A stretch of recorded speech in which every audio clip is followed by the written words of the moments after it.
కొత్త కథలే మొదలైతే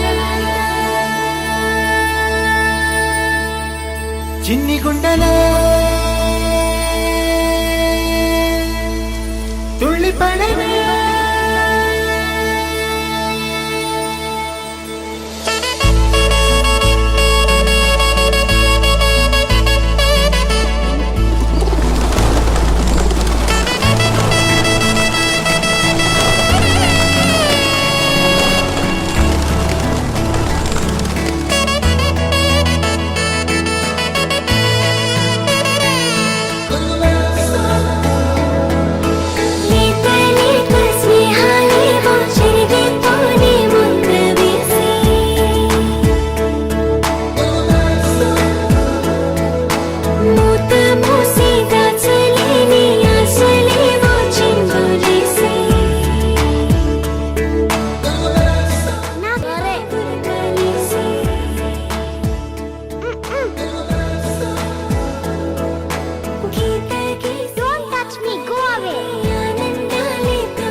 ఈ అనాథ పిల్లలు ముగ్గురు అమ్మా నాన్న లేని వాళ్ళకి గణేష్ కావచ్చు, గోపి కావచ్చు, రాజేష్ కావచ్చు, రాము, హనుమంత్ రెడ్డి, మా షెఫీ, ముఖ్యంగా టీవీ రెడ్డి అన్న ఇంటికి కావాల్సిన సామాన్లు అన్నీ ఇస్తున్నాడు. ఈరోజు మీరు అంటే మాకు దేవుళ్ళ కంటే కూడా మనుషుల్లోనే దేవుళ్ళు ఉన్నారని నమ్మే వ్యక్తులం. ఈరోజు దేవుళ్ళే వచ్చి ఈరోజు ప్రారంభం చేసినారు. ఈ సందర్భంగా 2 మాటలు. ఈ బృహత్ కార్యానికి నాంది అయిన హనుమంత్ రెడ్డి గారికి, దీనికి సహాయం చేసిన మిత్రులందరికీ నా యొక్క శుభాకాంక్షలు. ఇలాంటి పనులు ప్రతి ఒక్కరిలో చేస్తే మన దేశం ఏం గొడ్డుపోలేదని నా ఉద్దేశం. నేను సేవా కార్యక్రమం చేస్తే ఇచ్చేవాళ్ళు కూడా దండిగా ఉన్నారు. అయితే ఈ కార్యక్రమం హనుమంత్ రెడ్డి చేయడం చాలా ఆనందంగా ఉంది.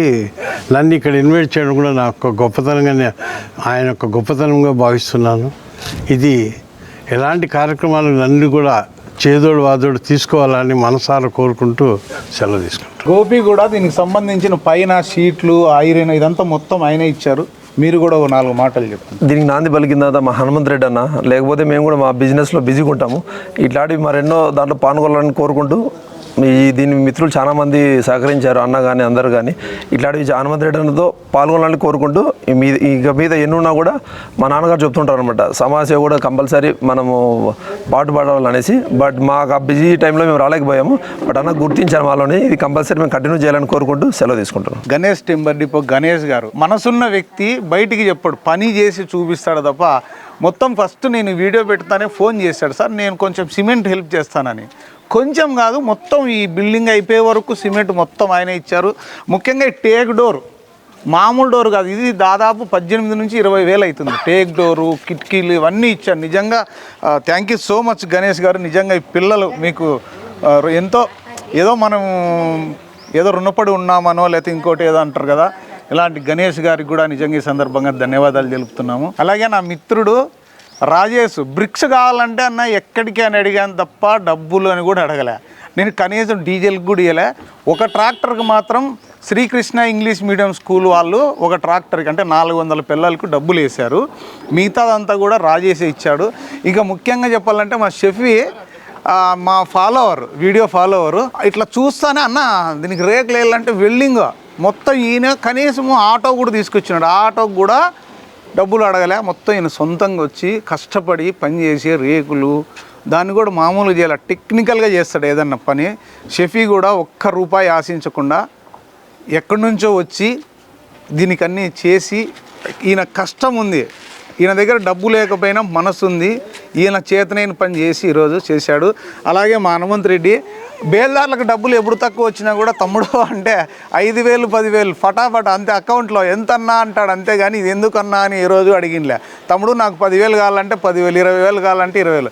ఈ విధంగా మా శేషా వాళ్ళు నేను లేనప్పుడు శేష ఆడ వర్క్ జరుగుతుంది, అడిగి పోయి పిల్లలు వచ్చినాయి, ఇసుక వచ్చింది చూసిరాపు అంటారు. అలాగే మా టీం, ముఖ్యంగా మా టీం అంతా రండి ఒకసారి ప్లీజ్. మధు కూడా 5,000 రూపీస్ ఇచ్చినాడు.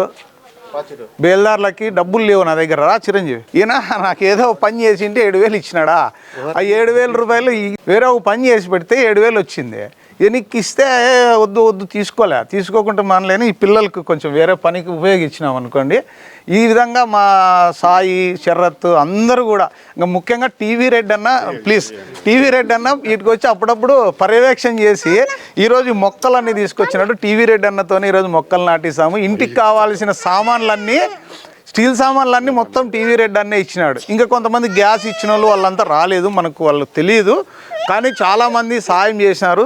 ఏదేమైనా ఇప్పుడు చేసింది ఒకటి, ఇప్పటి నుంచి ఒకటి, ఈ ముగ్గురిని ఒకే చోట పెట్టి ఈ ముగ్గురిని చదివించాలని అనుకుంటున్నాం. దీనికి చాలామంది సాయం చేసే వాళ్ళు కూడా ఉన్నారు. నిజంగా వాళ్ళందరికీ కూడా పేరున హృదయపూర్వక నమస్కారాలు తెలియజేస్తున్నాం. ఒకసారి నమస్తే చెప్పు నాన్న వాళ్ళకి, అక్కడ చూడు నమస్కారం అను, నమస్తే. ఈ పిల్లలు చూడండి, thank you so much all of you. కొంతమంది దీన్ని కూడా అంటే నాకు కొంచెం బాధ అనిపిస్తుంది, అది చెప్పకూడదు, కానీ మొన్న ఒక ఈనాడు పేపర్లో కొంతమంది కొన్ని సరుకులు తీసుకొచ్చి, మేము ఏ రోజు కూడా ఏ పేపర్కి కూడా ఎవరు కూడా ఇక్కడ ఉన్న వాళ్ళు మేము పేపర్లో రావాలని పబ్లిసిటీ చేసుకోవాలని లేదు, కానీ ఇక్కడికి వచ్చి ఇక్కడ బోర్డు పట్టుకొని స్వచ్ఛంద సంస్థలని ఈ పిల్లల్ని పెట్టి పేపర్లో వేయించుకున్నారు. వాళ్ళు తీసుకొచ్చింది 1,000-1,500, మహా అంటే 2,000 రూపాయల సరుకులు తీసుకొస్తారు, ఇంత పెద్ద పబ్లిసిటీ చేస్తారు. ఇది చాలా తప్పు అని నేను ఈ సందర్భంగా చెప్తున్నా. మొన్న కూడా పేపర్లో చూశాను, దాతల సహాయంతో అన్నారు. ఎవరా దాతలు? ఇక్కడ ఫోటో దిగిన వ్యక్తులు వేరు, వాళ్ళు 2,000 సరుకులు ఇచ్చేసి 10,000 రూపాయలు పబ్లిసిటీ చేసుకున్నట్టుగా ఇక్కడ ఒరిజినల్ అయిన దాతలు ఇక్కడ ఉన్నారు. అచ్చా కనుమరు అంటే ఎట్లుందంటే, మేము పబ్లిసిటీ చేసుకోకపోతే ఎవరో కొంతమంది, అంటే వాళ్ళ గురించి నేను ఎక్కువ చెప్పదలుచుకోలే, వాళ్ళు పబ్లిసిటీ చేసుకుంటున్నారనే బాధతో ఈరోజు వీళ్ళందరినీ నిజంగా ఎవరైతే ఈరోజు మనకు సహాయ సహకారాలు అందించారో వాళ్ళని మాత్రమే ఇక్కడ పిలిపించాం. నిజమైన దాతలు ఎప్పుడు కూడా బయట ఉండరు. ఎప్పుడన్నా మీరు గుర్తుపెట్టుకోండి, పెద్ద ఫ్లెక్సీలు వేసుకొని ఫోటోలు దిగి స్వచ్ఛంద సంస్థ ముసుగులో ఎన్నో కొన్ని కార్యక్రమాలు చేస్తున్నారు, కానీ దాంట్లో కూడా మంచి వాళ్ళు ఉన్నారు, నేను కాదనట్లేదు.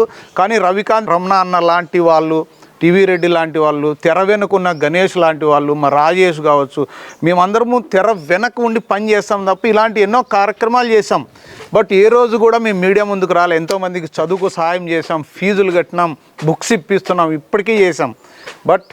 కానీ ఒకప్పుడు ఈ చేతితో చేసిన సాయం ఈ చేయికి తెలియకూడదు అనేవాళ్ళు. కానీ ఇప్పుడు అది కాదు. ఈ కలియుగంలో ఖచ్చితంగా ఈ చేయి కాదు కదా, 10 మందికి తెలియజేస్తే, ఎందుకంటే మిస్యూజ్ కూడా అవుతుంది. దీంట్లో చాలామందికి సమయం దొరకదు, డబ్బులు ఇస్తే తినేస్తారు, ఇయ్యబుద్ధి కాదు.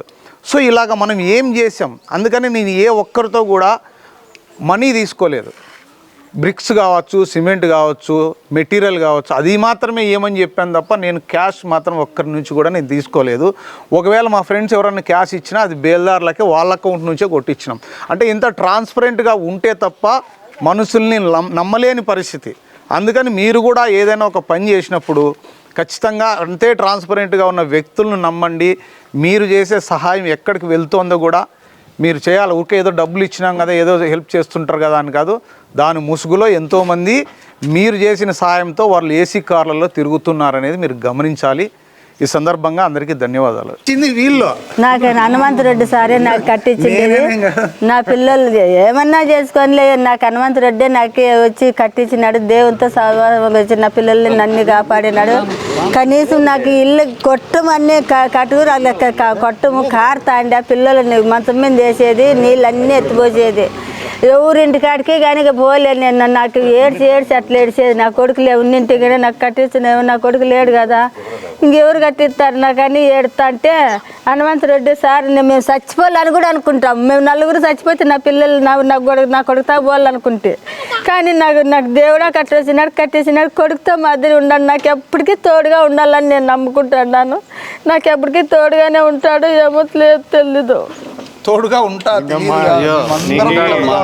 కొడుకు లేకపోయినా కన్న కొడుకు మాదిరి ఎక్కువ చూసుకుంటాడు. పిల్లలని నాకు ఎప్పుడు నా కొడుకు మాత్రం ఉంటాడని నేను నమ్ముకున్నాను. పిల్లలు ముగ్గురిని విడదీయము, ఒకే చోట హాస్టల్లో పెట్టి చదివిస్తాం. సరేనా? అరే ఎక్కడ్రా? నువ్వేం భయపడదు, కంగారు పడద్దు. నా కొడుకుతో మాత్రం కొడుకు పోయి కొడుకు వచ్చినాడు అనుకున్నాను సార్. నేను కొడుకు పోయి కొడుకు వచ్చినాడు, నాకు కాపాడినాడు, నా కొడుకే వచ్చినాడు అనుకున్నాను. కానీ నాకు తెలియదు, నాకు ఒప్పేదో తప్పేదో తెలియదు. ఎవరిచ్చినా తీసుకుంటామని తీసుకుంటారని తీసుకో, చెప్పి ఎవరిని తీసుకో, ఇబ్బంది నాకు తెలుస్తుంది. ఏం ఇబ్బంది లేదు. తీసుకొని పిల్లల్ని పెద్ద ఈ పాప పెళ్లి అయ్యే వరకు కూడా నా కొడుకు నాకు తోడుగా ఉంటాడండి. ఉంటా. నా సావధానం కానీ నా కొడుకు మాత్రం సారే నేనే నీ కొడుకు. సరేనా? రైట్. నీకు ఏమొచ్చినా ఈ పిల్లలు నీతో పాటే ఉంటారు. నువ్వు నీ తదనంతరం కూడా పిల్లలు ముగ్గురు ఒకే చోటే ఉంటారు. సరేనా? ముగ్గురిని విడదీయం, ముగ్గురిని హాస్టల్లో చేరుస్తాం, ముగ్గురిని చదివిస్తాం. ముగ్గురు ఎక్కడున్నా కలిసిమెలిసే ఉంటారు. వాళ్ళు తోడుగా నాకు నా పిల్లలు నాకు తోడు లేకుండా నా పిల్లలు తోడుంటే చాలు సార్. మాకు సార్ వాళ్ళు తోడుంటే చాలు నా పిల్లలకి. తల్లిదండ్రి కట్ట జీవించుకొని వాళ్ళకి సాకి నా ఇల్లు నిలబెడతారని కూడా నాకు నమ్మకం ఉంది. నా కొడుకు ఇంటికి కావాల్సిన సామాగ్రి అంతా కూడా ఇస్తానన్నారు. ఓపెనింగ్ అయిపోయిన తర్వాత ఏమని చెప్పాము టీవీ రెడ్డి అన్నగారి మాటల్లో. ఈరోజు నిజంగా అయోధ్యలో రామాలయ నిర్మాణంలో ఏ విధంగా అయితే ఆనందాలు పొందినారో ఆనాడు అయోధ్యను మేము చూడలేదు. కానీ ఈనాడు ఒక హనుమంతు రెడ్డి అన్న ఒక హనుమంతుడిగా ఈరోజు ఒక రామాలయాన్ని ఇక్కడ నిర్మించాడని నేను భావిస్తున్నాను. ఎందుకంటే దేవుడు ఎక్కడో లేడు, రాళ్ళల్లో కాదు మనుషుల్లో ఉన్నాడని చెప్పేసి నిరూపించిన సందర్భం ఇది.